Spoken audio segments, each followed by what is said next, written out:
Well, welcome back. My name is the Gobby Gaffer, and if you've not been here before, I am the manager here at AFC Filed, and this is my shiny office. I decorated it myself. If you want to know a little bit more about that, watch a few episodes back. And a little update for all the regular subscribers.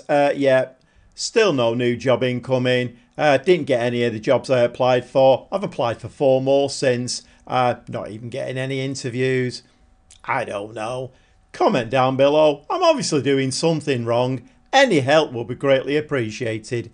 Anyway, let's move on. See what's been going on, shall we? So since you were last with me, so the Salford result was a little bit of a disappointment, but then we picked it up again. We beat Blackpool, big local rival of ours, obviously on the Fylde coast here. Blackpool are the main club. We beat them 2-1, and then we beat Rochdale 2-0. Nice home victory against Lincoln 4-2. Again, another home victory against Shrewsbury 3-2. And then we beat Crewe away 1-0. And then we've gone a little bit off the boil. We had a home game against Plymouth that was a disappointing 0-0 draw. And then the last game that we played was an away game against MK Dons. And again, bit disappointing, 1-1 draw. And today we're going to try and squeeze 3 games in again. We've got the Papa John's Trophy against Liverpool under-21s. And then we've got a home game against Oxford and an away game against Bristol City. And the aforementioned Bristol City are now second in the league. They've had a really good run. They've won the last 5 league games, so they're on a cracking little run. We are still top of the league, played 27 games, 58 points. Bristol City are second now, 7 points behind us on 51. And Chesterfield are in 3rd place, having played a game more, and they're on 49 points. Okay, let's get stuck into some football, shall we? So it's Papa John's Trophy time. And if you remember last time out, we beat Manchester City under-21s. So this time we've got Liverpool under-21s. Can we do the same thing to them? Well, let's hope so. We'll dive into the dugout and watch that one now. Okay, let's dive straight into it. The team for today is Young in goal. Back 4 of Clayton, Newton, Simu, Wilson. Dozell and Chilvers are the midfield 2. We've got Sarmiento and Wright Phillips on the wing. Bailey is the advanced playmaker with Sharif up front. It's a little bit of a shame that Beerith can't play today. He's actually been on fire. He's scored in virtually every game while I've been playing games off camera. But he is very, very tired. We have actually got quite a few tired players today. So 1 or 2 changes, a little bit of a change team. But Liverpool on the attack with a corner. Liverpool under-21s. Headed out. But they're coming back in again. Second bite of the cherry. That's gone out for a corner. This ball slung in, and our goalkeeper just takes that nice and comfortably. So I'm going to give them a little bit of encouragement.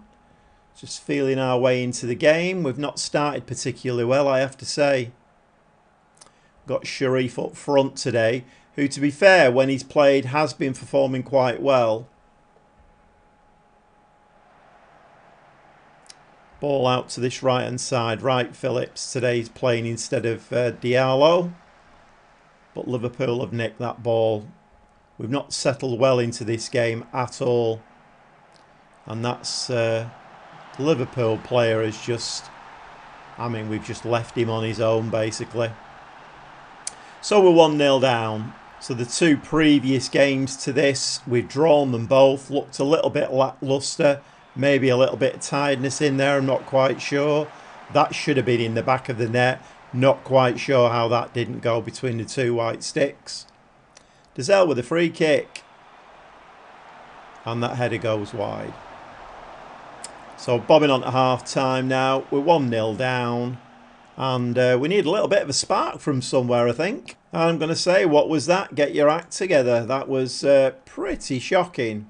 And I'm going to take Mundle off and bring Beerith on. So we've got a twin strike force now. Try and give their defence a little bit more to think about. We've had 7 shots, 1 on target, XG of 1.26.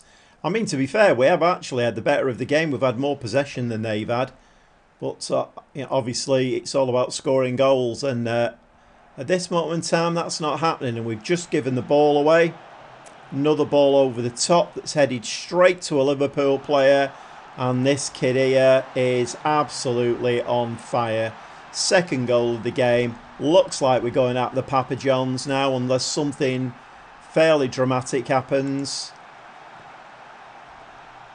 So our two central defenders are getting absolutely ripped to bits by Niklas Mijkar, I think his name. Niklas Mijkar.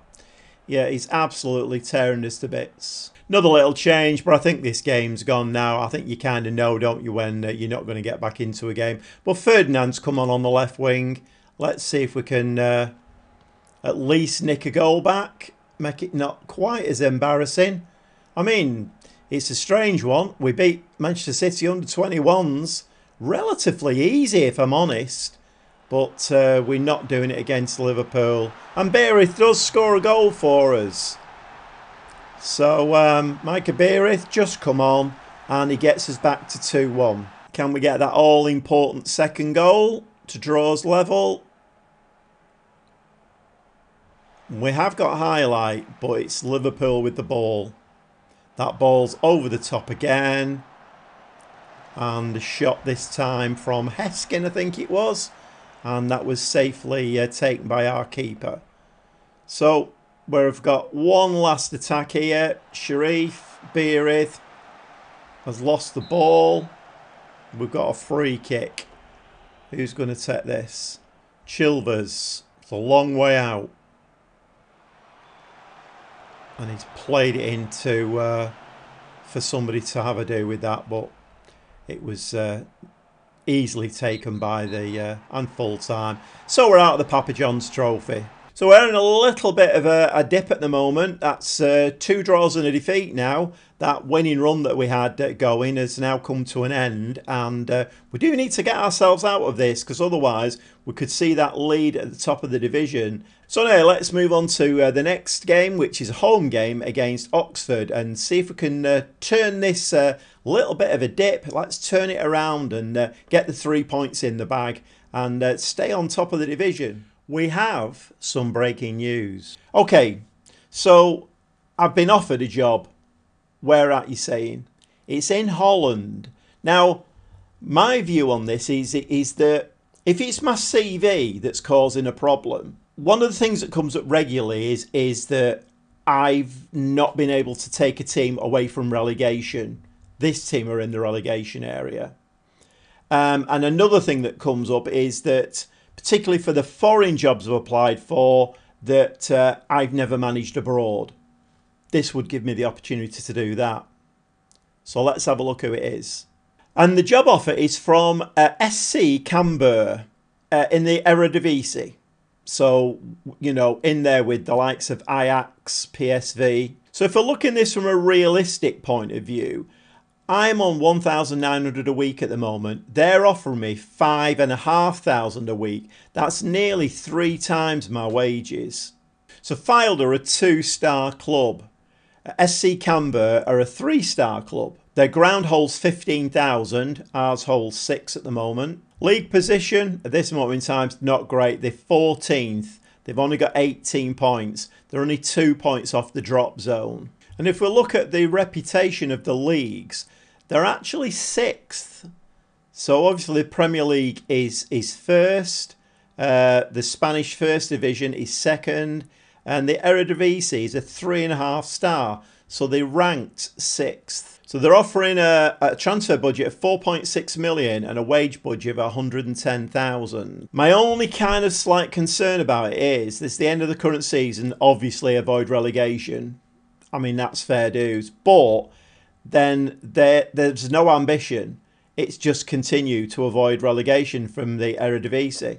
So there's no ambition there.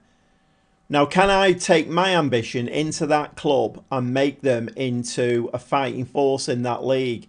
I mean, personally, I think I can. And I think on the basis of all the evidence that I've just presented there, I think I am going to take the job. I'm tripling my wages, very nearly tripling my wages. And you can see, I mean, would I ever get a transfer budget of 4.6 million at Fylde? Not in a million years, because the financial situation is not great there. So I think I am going to accept this job. and see if I can take my principles into that club and start moving them up the league. And the other thing about the Eredivisie is that if I can move them up, there's European places to be played for and European football, which is another big challenge for me. So I think the decision is made. I'm going to accept the job in Holland. Well, this is very exciting, isn't it? Gaffer takes charge at SC Cambuur. I think it's pronounced Cambuur. Obviously, I'm not Dutch, so... I mean, some people would say I speak double Dutch sometimes, but that's another story. In a move which is sure to spark plenty of heated debate, Gobby Gaffer has left Fylde to join SC Cambuur. Gaffer arrives with a record of 179 wins, 37 draws and 51 defeats in his career. He's also won 3 league titles and 2 cups. At last it's been recognised. His first game in charge will be against FC23. That won't be easy. Gaffer will face pressure to bring immediate success to the Cambuur Stadion, having stepped up from his previous standing to take sole charge. He will need to hit the ground running if he's to win over those who believe his appointment is a questionable decision. I don't think so. How very dare they? So let's have a quick look around the club, shall we? We'll go into... Let's have a look at finances. So we've got 10.8 million in the bank. Really? 10.8 million? Transfer budget of 4.5. We're overspending on wages. We have a wage budget of 109. At the moment, we're spending 116, so we'll need to have a look at that. Club vision. The board welcome you into the role. Look forward with optimism to your time in charge. Just a little reminder there of the requirements. So I've got to avoid relegation from the Eredivisie and be competitive in the Dutch Cup. So I'm quite liking the first and third kits. Not very sure about the second kit, but anyway, so we're playing a very snazzy yellow shirt with the blue trim. That's our home kit. Third kit is a red and white stripe. Again, not so sure about the second kit. So I've already said the club was founded in 1964. We have got professional status. I mean, that's no surprise, is it really? The captain is Marco Tol, of Dutch origin, and the vice-captain is Leopold Zingerl of German origin. We have a 15,000 capacity stadium, of which nearly 13,000 are season ticket holders. So a very, very good base to build on there. Quick look at the schedule. Can see why we're in 14th position. The last time we won was against AZ. That was back on the 21st of November. Since then, we've had 3 draws and 3 defeats. Quick look on the staff screen. So we're allowed a head performance analyst. We've not got one. 3 performance analysts. We've only got 1 of those. We're allowed 7 coaches. Only got 4. Recruitment team. We're allowed a technical director. We've not got 1. We're allowed 4 scouts. Only got 1. Recruitment analyst, we're allowed 2. We've only got 1 of them. And the medical team, we're allowed a head of sports science. We haven't got 1. 2 physios. We're full up on that. Sports scientists, we're allowed 1. Haven't got any. So the staffing, this is one of my specialist areas, the staffing. So we will be having a look at that. I have to work. A promise I made is I have to work with the director of football. So he will be staying. Other than that, hopefully I'll be able to bring some backroom staff in. But that's all to be worked on. So looking at the squad, we have a first team squad of 23 players. Reserve squad, yes, we have a reserve squad as well. So there's some young kids in there who may have some potential. Obviously, we'll have to have a look at all of that. And we've also got an under-18 squad, which is looking decent as well, size-wise. So if we just have a quick look down the squad. So we've got Stage Rezink. He is a defensive midfield player, 23-year-old Dutch lad. We've got Brazilian, 24-year-old Brazilian Lulo. We've got him in on loan. So he's central midfielder, defensive midfield. Van der Meer, 24-year-old Haitian. He is a right fullback stroke wingback. Traore, 25-year-old Malian. He's another central midfield player.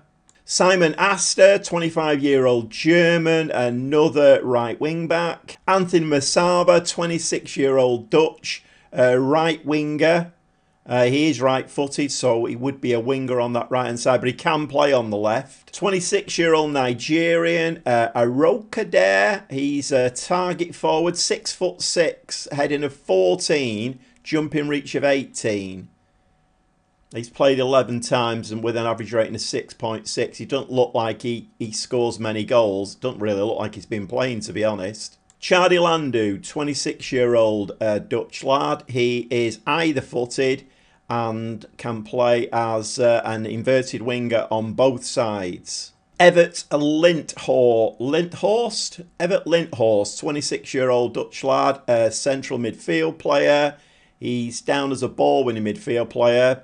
10 for marking, 10 for tackling. I mean, looks half decent. Dominic Becker, 27-year-old German. They do seem to have quite a few Germans in the squad.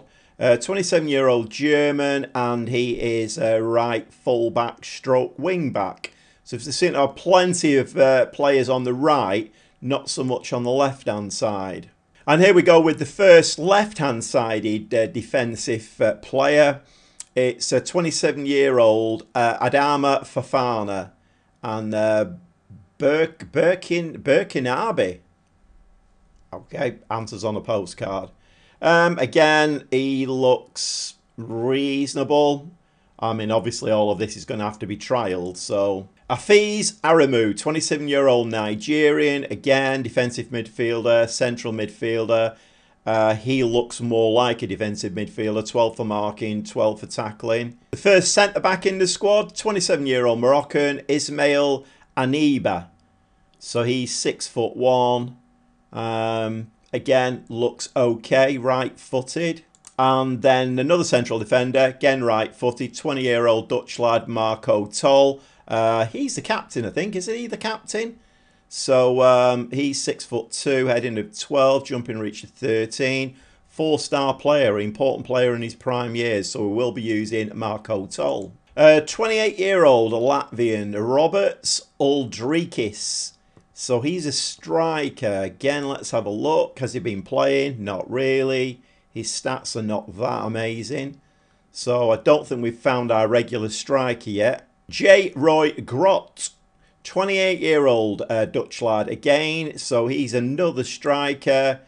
It looks like he's maybe been the striker who's been playing. 17 appearances, 4 goals, 1 assist, 6.91. That's J. Roy Grot.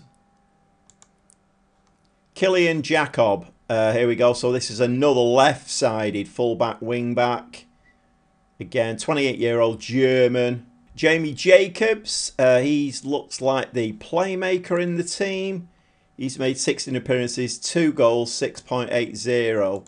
I mean, I think we can see why they've not been performing that well, because none of the stats are, none of the average ratings are great, are they? Into the goalkeeping department, 29-year-old German Morten Behrens. He looks to be half decent, doesn't he?